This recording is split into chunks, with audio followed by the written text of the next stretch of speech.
Hello students, yes we are live now. कैसे हैं आप लोग? आई बिलीव ठीक होंगे। देखिए ऑडियो वीडियो सब ठीक है। Just give me a minute. हाँ जी,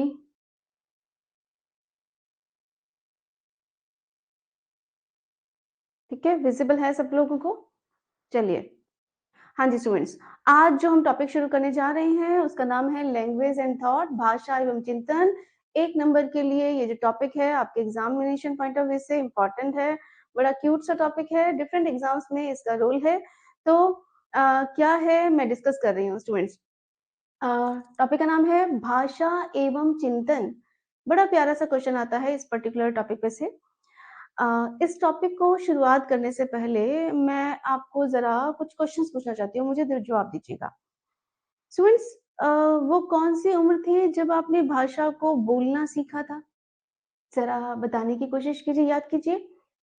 आपको अपना शायद याद नहीं होगा, लेकिन आपको ये अंदाजा होगा कि मम्मा बोला करती थी कि मैंने 1 साल या सवा साल पे बोलना सीख लिया था, है ना? तो अगर मैं आपसे पूछूं कि आपने भाषा को समझना बोलना कब शुरू किया था, तो आपका शायद जो आंसर आएगा वो आएगा approximately at the age of 1 year. 1 year, 1.5 year, सवा साल, ये कुछ आप कहेंगे। मुझे जो एक नेक्स्ट क्वेश्चन पूछना है वो बहुत इंपॉर्टेंट है। आप मुझे ये बताइए कि जब आपने भाषा को बोलना समझना शुरू किया था, उससे पहले आपको सोचना आता था? क्या थिंकिंग जो है वो आपको उससे पहले आती थी? हाँ जी, यस और no? I am waiting for your responses. आपको भाषा को बोलने समझने से पहले सोचना आता था? हम्म आप में से कुछ लोग कहने की कोशिश कर रहे हैं आता था, कुछ लोग कहने की कोशिश कर रहे हैं अ, हाँ, शायद आता ही होगा, है ना? अच्छा, आप में से कुछ लोग ये भी कह रहे हैं कि अच्छा नहीं आता था। अच्छा, अगर नहीं आता था, पहले मैं नहीं वाले को लेती हूँ। अगर नहीं आता था तो 1 साल तक या 9 महीने तक, 10 महीने तक बच्चे का जो दिमाग होता है, वो खाली होता है, वो कुछ नहीं सोचता। वो जो हँसता है, रोता है, एक्सप्रेशंस देता है, क्या वो सोचे बगैर होते हैं? हाँ जी, क्वेश्चन तो है ना कि पता नहीं सोचना आता होगा कि नहीं आता होगा। अच्छा, आ, जो लोगों ने यस भी बोला है कि हाँ हमें सोचना आता था, तो जरा बताओ मुझे, जो लोगों को लगता है कि हमें सोचना आता था, वो किस भाषा में सोचा करते थे? क्या सोचने की कोई भाषा होती है? फिलहाल जरा कुछ सोच के देखो। जब आप सोच रहे होगे तो आपकी भाई बड़ी इंपॉर्टेंट क्लास है, अच्छा हुआ मैंने क्लास टाइम से ले ली, whatever you are thinking, क्या आप जो भी सोचते हो वो किसी पर्टिकुलर भाषा में सोचते हो? हाँ, हिंदी में या इंग्लिश में? कुछ लोग इंग्लिश में सोचते हैं, जो इंग्लिश मीडियम स्कूल्स में पढ़े हुए होते हैं वो कई बार इंग्लिश में भी सोचते हैं। कुछ लोग हिंदी में सोचते हैं, जिनकी जो मदर टंग होती है बेसिकली वो उसमें सोचा करते हैं। तो पॉइंट ये है कि अगर हमें सोचना नहीं आता था, तो दिमाग खाली था उस वक़्त, ये भी थोड़ा-सा मुश्किल है एक्सेप्ट कर पाना। और अगर हमें सोचना आता था, तो हम किस भाषा में सोचते थे, ये भी समझ में नहीं आ पाएगा, क्योंकि भाषा तो उस वक़्त आती ही नहीं थी। तो ये जो टॉपिक है, ये इतना कन्फ्यूजिंग है कि इस पे जो साइकोलॉजिस्ट हैं, उनके विचारों में भी कन्फ्यूजन भरा हुआ है और सब लोग अलग-अलग तरह की बातें कहते हैं और इस टॉपिक पर एग्जाम में क्वेश्चन आता है। ठीक है? क्वेश्चन का आंसर क्या हुआ? क्या हमें सोचना आता था या नहीं आता था, या सोचना पहले, भाषा बाद में, भाषा पहले, सोचना बाद में? इस क्वेश्चन का आंसर स्टूडेंट्स वही है जो उस क्वेश्चन का आंसर है, पहले मुर्गी या अंडा? आंसर है इसका? नहीं है ना? तो ऐसे ही इन इस क्वेश्चन का भी बेसिकली कोई आंसर नहीं है। अलग-अलग साइकोलॉजिस्ट इसके बारे में अलग-अलग बातें करते हैं, समझते हैं कि ये साइकोलॉजिस्ट कह क्या रहे हैं, इन्होंने किस तरह की बातें की हैं। सो इस भाषा विचार पर आधारित है, ये कहा है मिस्टर जीन पियाजे ने। थॉट प्रीसीड्स लैंग्वेज, मतलब कौन पहले? भाषा विचार पर आधारित है, यानी विचार पहले, भाषा बाद में। कहने वाले हैं बहुत महान साइकोलॉजिस्ट मिस्टर जीन पियाजे। फाइन। और बहुत सारे लोग ऐसा ही माना करते हैं जैसे जीन पियाजे ने माना था। पर इस पर्टिकुलर टॉपिक पर जो वाइगोस्की के विचार हैं वो बहुत अलग हैं और लोग उनको सोचने के लिए मजबूर हैं। इसीलिए हम इसे यहाँ डिस्कस कर रहे हैं। इसलिए इस पॉइंट पे से एग्जाम में क्वेश्चन जो आता है वो कई बार समझ में नहीं आता कि ये पूछ क्या रहे हैं। जब तक आपको कॉन्सेप्चुअल क्लैरिटी नहीं है इस टॉपिक की, तब तक आप इस क्वेश्चन को कई बार आंसर नहीं दे पाते हो। इसे सुनिएगा। स्टूडेंट्स, वाइगोस्की कहते हैं कि भाषा और विचार प्रारंभ में दो अलग अलग गतिविधियां हैं। यानी भाषा और विचार, भाषा और चिंतन का आपस में कोई लेना देना ही नहीं है। ये जो बात है बहुत सारे साइकोलॉजिस्ट को समझ नहीं आ रही है कि ये क्या कह रहे हैं, पर जो वाइगोस्की ने एक्सप्लेन किया वो आपको सोचने के लिए मजबूर जरूर करता है। क्या कहते हैं वाइगोस्की? वाइगोस्की कहते हैं language and thought are two different activities initially. Vygotsky कहते हैं at the time of birth, बच्चे के जन्म के समय लैंग्वेज और थॉट का आपस में कोई लेना देना नहीं होता। भाषा समझना सीखना अलग बात होती है एंड चिंतन करना एक अलग बात होती है। जब बच्चा लगभग 1 साल का होने वाला होता है तो लैंग्वेज एंड थॉट फिर पास आना शुरू करते हैं और वो थोड़ा थोड़ा पास आ जाते हैं। भाषा चिंतन थोड़ा जुड़ने की कोशिश करते हैं। At the age of 2 years, लगभग 2 साल की उम्र पे लैंग्वेज एंड थॉट आपस में इंटरमिंगल हो जाते हैं। इंटरमिंगल नहीं, पूरी तरह से नहीं, ज्यादा करीब आ जाते हैं। यानी बच्चा जो सोचता है उसके साथ थोड़ा सा बोलता है, या बच्चा जब भाषा को बोल रहा होता है, किसी भी बात को बोल रहा होता है, तो साथ में थोड़ा सा सोच भी रहा होता है। मतलब at the age of 2 years बच्चा जब कुछ बोल रहा होता है तो थोड़ा सोच भी रहा होता है, सोचने की कोशिश कर रहा होता है। And at the age of 3 years, Vygotsky के हिसाब से लैंग्वेज और थॉट आपस में मर्ज हो जाते हैं। मतलब बच्चा बोलते बोलते सोचता है और सोचते सोचते बोलता है। ओके और अगर आपने वाइगोस्की की थ्योरी कर ली है तो वहां भी हमने कुछ बातें की हैं। वाइगोस्की ने सेल्फ सेंटर्ड स्पीच, स्व केंद्रित वाक्य की बात की है। उन कॉन्सेप्ट को मुझे यहाँ दोबारा से डिस्कस करना है क्योंकि रिलेटेड है। स्टूडेंट्स, वाइगोस्की ने जो एक कंसेप्ट दिया है जो बहुत इंपॉर्टेंट है, आपके एग्जाम में बहुत बार हिस्सा रहा है, वो है सेल्फ सेंटर्ड स्पीच का। वाइगोस्की स्व केंद्रित वाक्य की बात करते हैं। क्या है स्व केंद्रित वाक्य? वाइगोस्की कहते हैं कि बच्चा, एक जो छोटा बच्चा होता है 3 साल के 3+ वाला, वो सोचते सोचते बोलता है और बोलते बोलते सोचता है। जब वो अपना कोई गेम खेल रहा होता है तो गेम में वो जो भी सोच रहा होता है वो बोल बोल कर सोच रहा होता है। अरे ये ग्रीन वाला, इसकी तो जगह ही नहीं मिल रही मुझे, इसको मैं कहाँ रखूं, ये है इसकी जगह। अब मैं समझा, वो किससे बात कर रहा होता है? वो अपने आप से बात कर रहा होता है। और क्वेश्चन आए हुए एग्जाम में, पहले तो ये सुनो कि बच्चे द्वारा अपने आप से बात करने को वाइगोस्की ने स्व केंद्रित वाक्य कहा है या सेल्फ सेंटर्ड स्पीच कहा है। पहले मैं पिछले वीडियोस में जब पियाजे और वाइगोस्की डिटेल में पढ़ाई है वो मैं एक्सप्लेन कर चुकी हूँ कि वाइगोस्की ने जो इस कॉन्सेप्ट की बात की है, इसी कॉन्सेप्ट को जीन पियाजे जी अलग नाम दे रहे हैं। जीन पियाजे जी ने इसी कॉन्सेप्ट का नाम दिया है ईगोसेंट्रिक स्पीच, अहम केंद्रित भाषा। प्याजे, ये जो कॉन्सेप्ट है ये प्याजे का है, बता चुकी हूँ पहले। और जो ये कॉन्सेप्ट है ये वाइगोस्की का है। वाइगोस्की बच्चे द्वारा अपने आप से बात करने को पॉजिटिव रूप में मानते हैं और प्याजे इसको बच्चे की कमी मानते हैं। ये पिछले वीडियो में कहीं डिस्कस हो चुका है। और यहाँ आगे चलते हैं। वाइगोस्की कहते हैं कि 3 साल का बच्चा अपने आप से बात करना शुरू कर देता है। और ऐसा वो कब तक करता है वो हमने डिस्कस किया है कि 3 से 7 साल तक, इस उम्र में बच्चा अपने आप से बात करता है, या वो सेल्फ सेंटर्ड स्पीच यूज करता है, या मोनोलॉग्स यूज करता है, एकलवाद यूज करता है। सब वहां डिस्कस हो चुका है।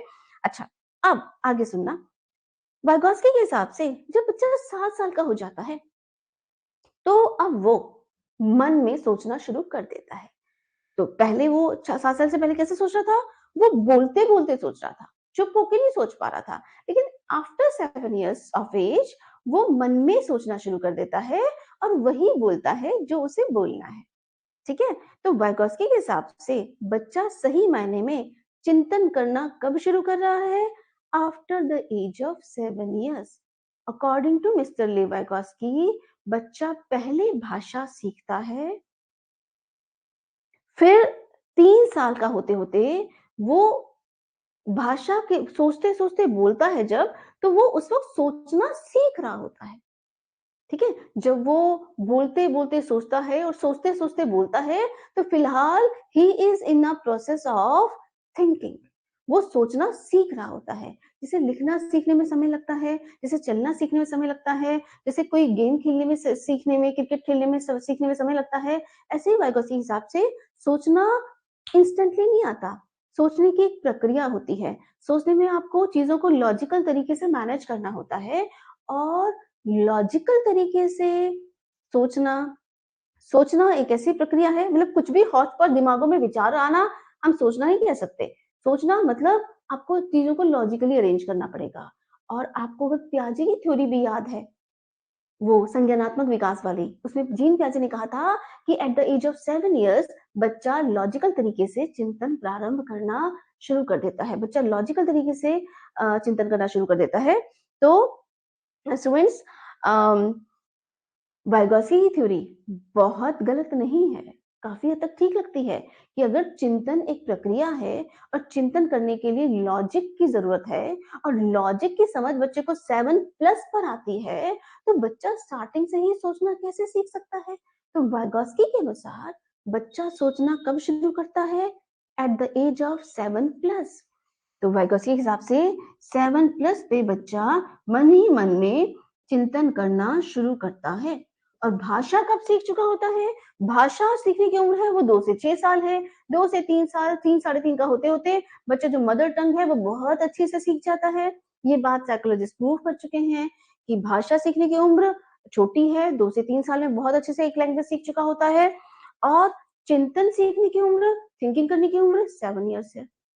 ये जो थ्योरी है, ये जो विचार हैं, ये थोड़े से अलग हैं बाकी दुनिया भर के लोगों से और ये वाइगॉस्की की थॉट है, वाइगॉस्की के विचार हैं। तो इस पॉइंट पे से जब क्वेश्चन आता है, तो लोग घूम जाते हैं नॉर्मली कि ये चीज़ समझ में अगर क्लियरली आई होगी, तो आप इस क्वेश्चन का आंसर दे पाएँगे। मैं क्वेश्चन पूछूँगी, क्वेश्चन कैसे आता है? चलो एक बार हल्का सा रिवाइज़ करते हैं। पियाजे ने क्या कहा? पियाजे ने कहा भाषा विचार पर आधारित है, यानी विचार पहले भाषा बाद में, लेकिन रिलेटेड हैं, डिपेंडेंट हैं एक दूसरे पर। वाइगॉस्की कहते हैं कि भाषा और विचार अलग-अलग गतिविधियां हैं शुरू में। समय के साथ-साथ 3 साल का होते-होते बच्चा बोलते-बोलते सोचता है, सोचते-सोचते बोलता है और वो सेल्फ सेंटर स्पीच करता है, वो अपने आप से बात करता है और ऐसा वो 3 से 7 वर्ष की उम्र तक करता रहता है। 7 साल का होते-होते उसको फिर सोचना आ जाता है, वो चिंतन करना शुरू कर देता है क्योंकि अब उसका दिमाग इतना डेवलप हो जाता है कि वो चिंतन कर सकता है। तो बच्चा चिंतन करना सही तरीके से कब शुरू करता है? At the age of 7 plus. और बच्चा बोलना कब शुरू करता है? At the age of 2 plus. तो वाइगॉस्की के हिसाब से भाषा पहले और चिंतन बाद में। क्या वाइगॉस्की के हिसाब से क्या पहले? वाइगॉस्की के हिसाब से मैं इसे लिखना चाहती हूँ, मैं लिख रही हूँ। वाइगॉस्की के हिसाब से according to mister Vygotsky, according to mister Vygotsky, भाषा पहले व चिंतन बाद में। चिंतन बाद में मतलब क्या हुआ इस बात का? यहाँ क्या था? विचार पहले, पियाजे के हिसाब से क्या था? विचार पहले, भाषा बाद में। यहाँ भाषा पहले, चिंतन बाद में। तो यहाँ लिखा था हमने थॉट प्रीसीड्स लैंग्वेज। यहाँ क्या लिखेंगे? Language precedes thought. प्रीसीड्स का मतलब समझते हो ना? प्रीसीड्स मतलब पहले आता है। भाषा चिंतन से पहले आती है और पियाजे ने क्या कहा था? विचार भाषा से पहले आते हैं। तो पियाजे और वाइगॉस्की के जो विचार हैं वो इस जगह पर अलग-अलग हैं और इस चीज पर आपके सीटीटी एग्जाम में और डिफरेंट सेंट्रल लेवल के एग्जाम में क्वेश्चन पूछा जाता है कि वाइगॉस्की और पियाजे के सिद्धांतों में एक प्रमुख भिन्नता है। मैं क्वेश्चन पूछ रही हूँ, देखो इस पे से किस तरह के क्वेश्चन आए हुए हैं, 2-3 क्वेश्चन लेती हूँ। क्वेश्चन आया हुआ है कि पियाजे और वाइगॉस्की के विचारों में जो मुख्य तौर पे जो भिन्न है वो कहाँ पर है? ऑप्शन नंबर 1, दोनों का बच्चों को लेकर रचनावादी दृष्टिकोण। ये बात भिन्न नहीं है, दोनों का ही रचनावादी दृष्टिकोण है। दोनों ही बच्चे के विकास में उस उनके वातावरण की भूमिका का या दोनों ही बच्चे के विकास में परिवेश की भूमिका का समर्थन करते हैं। पियाजे भौतिक परिवेश की बात करते हैं और वाइगॉस्की सामाजिक परिवेश की बात करते हैं, लेकिन परिवेश की बात दोनों ही करते हैं। ठीक है। ऑप्शन नंबर थर्ड, दोनों ही बच्चों को ज्ञान का सक्रिय निर्माता मानते हैं। यहाँ पे भी दोनों के विचार सेम हैं, लेकिन भाषा और चिंतन के बारे में दोनों के विचार अलग-अलग हैं। पियाजे के हिसाब से विचार पहले और भाषा बाद में, और वाइगोत्स्की के हिसाब से भाषा पहले और विचार या चिंतन बाद में। आई बिलीव आपको ये जो क्वेश्चन है, ये पियाजे या वाइगोत्स्की की असाइनमेंट में आपको मिला हुआ है, क्योंकि टॉपिक उनसे ही जुड़ा हुआ है। तो वहाँ क्वेश्चन अगर आपने ऐसे भी मार्क किया होगा, तो अब आपको ये क्लैरिटी हो गई होगी, है ना? चलिए, कुछ पूछना है तो आप मुझे बताइए। आप में से जो भी मुझे सुन रहे हैं यहाँ पर क्लास को कंटिन्यू कर रहे हैं, मुझे बता सकते हैं। इसके अलावा इसमें एक क्वेश्चन और है। देखो, अगर आपसे क्वेश्चन पूछा जाएगा, एक क्वेश्चन आया हुआ है एग्ज़ाम में और अलग-अलग जगह पर बड़ा वही है कॉम्प्लेक्स क्वेश्चन बनता है। अगर आपसे पूछा जाए कि विकास और अधिगम के बारे में आपका क्या दृष्टिकोण है? मतलब विकास और सीखने के बारे में आपका क्या मत है? विकास और सीखना का कोई रिलेशन नहीं है। विकास और अधिगम आपस में एक दूसरे से इंटर रिलेटेड हैं, गुथे हुए हैं। क्या बोला? Development and learning. अभी आप फिलहाल सीख रहे हो, सीखने के बाद आपका विकास होगा, और जब आपका दिमाग का विकास और ज्यादा हो जाएगा तो क्या आपको और बेहतर तरीके से चीजें समझ में आएंगी? यस। विकास और अधिगम आपस में एक दूसरे से गुथे हुए हैं। जब हम सीखते हैं तो हमारा दिमाग का विकास होता है। जो दिमाग का विकास होता है, दिमाग थोड़ा मैच्योर हो जाता है, तो हम और बेटर सीखते हैं, और जब हम और बेटर सीखते हैं तो हमारे दिमाग का और विकास होता है, एंड सो ऑन। तो सीखना और विकास आपस में एक दूसरे के आगे पीछे चलते हैं। ये दोनों एक दूसरे से इंटर रिलेटेड हैं, संबंधित हैं, गुथे हुए हैं। ठीक है? तो क्वेश्चन का आंसर तो नॉर्मली यही आता है। लेकिन जब आपसे पूछ लिया जाए, अब ध्यान से सुनना, कि वाइगोत्स्की के अनुसार विकास और अधिगम का आपस में क्या संबंध है? कोई पूछा नहीं गया है कि किसके अनुसार, नॉर्मली पूछा गया है कि विकास और अधिगम का आपस में क्या संबंध है। तो विकास अधिगम एक दूसरे में गुथे हुए हैं, दोनों एक दूसरे से जटिल तरीके से अंतर संबंधित हैं। इस तरह के क्वेश्चन आपको आंसर करने हैं। ये क्वेश्चन भी आपको असाइनमेंट में दिया हुआ है, जो वाइगोत्स्की वाली असाइनमेंट दी हुई है। पर अगर आपसे सेम क्वेश्चन पूछा जाए, ये क्वेश्चन आपके पास जो क्वेश्चंस भेजे गए हैं, असाइनमेंट भेजी गई है, इसमें 2 जगह है। एक जगह वृद्धि और विकास में ये क्वेश्चन दिया हुआ है, वहाँ आंसर यही है कि विकास और अधिगम एक दूसरे से जटिल तरीके से अंतर संबंधित है, ठीक है? और एक और जगह ये क्वेश्चन भेजा गया है वाइगोत्स्की वाले असाइनमेंट में, वहाँ क्वेश्चन है कि विकास और अधिगम का आपस में क्या संबंध है? तो वहाँ पहले बच्चा भाषा को सीखता है और फिर उसके दिमाग का विकास होता है, फिर वो सोचना सीखता है। तो यहाँ वाइगोत्स्की की जब बात करेंगे, तो भाषा सीखना पहले और दिमाग का विकास यानी थिंकिंग करना बाद में। क्वेश्चन पूछा जाए वाइगोत्स्की के हिसाब से भाषा और चिंतन में क्या संबंध है? तो सॉरी, वाइगोत्स्की के अनुसार विकास और अधिगम में क्या संबंध है? तो अधिगम पहले, विकास बाद में। और नॉर्मली पूछा जाए तो दोनों एक दूसरे से जटिल तरीके से अंतः संबंधित हैं। आई बिलीव आपको कुछ-कुछ चीज़ें समझ में आई होंगी, और जो असाइनमेंट में क्वेश्चंस हैं भाषा और चिंतन को लेकर, उनको एक बार हल्का-सा दोबारा आज नज़र मारिएगा, दोबारा क्वेश्चंस कीजिएगा कि आपको जो मैंने समझाया है, उस चीज़ से जब वो समझ में आ जाएगा, तो वो क्वेश्चंस के जो आंसर्स हैं, उनकी क्लैरिटी और ज़्यादा हो जाएगी। ठीक है? कुछ क्वेश्चन पूछना है तो पूछो, नहीं तो मैं नेक्स्ट अभी ज़रा से ब्रेक के बाद, 2-3 मिनट के ब्रेक के बाद नेक्स्ट जो क्लास है वो कंटिन्यू करूँगी। ठीक है? चलिए, थैंक यू स्टूडेंट्स। आज इवनिंग में आपकी जो असाइनमेंट की प्रॉब्लम्स हैं, वो भी लेने की कोशिश करूँगी, लेकिन वो इवनिंग में कोशिश करूँगी। जो सिलेबस है वो अभी मॉर्निंग में कंप्लीट कराने की कोशिश कर रही हूँ। चलिए, thank you students, thank you so much.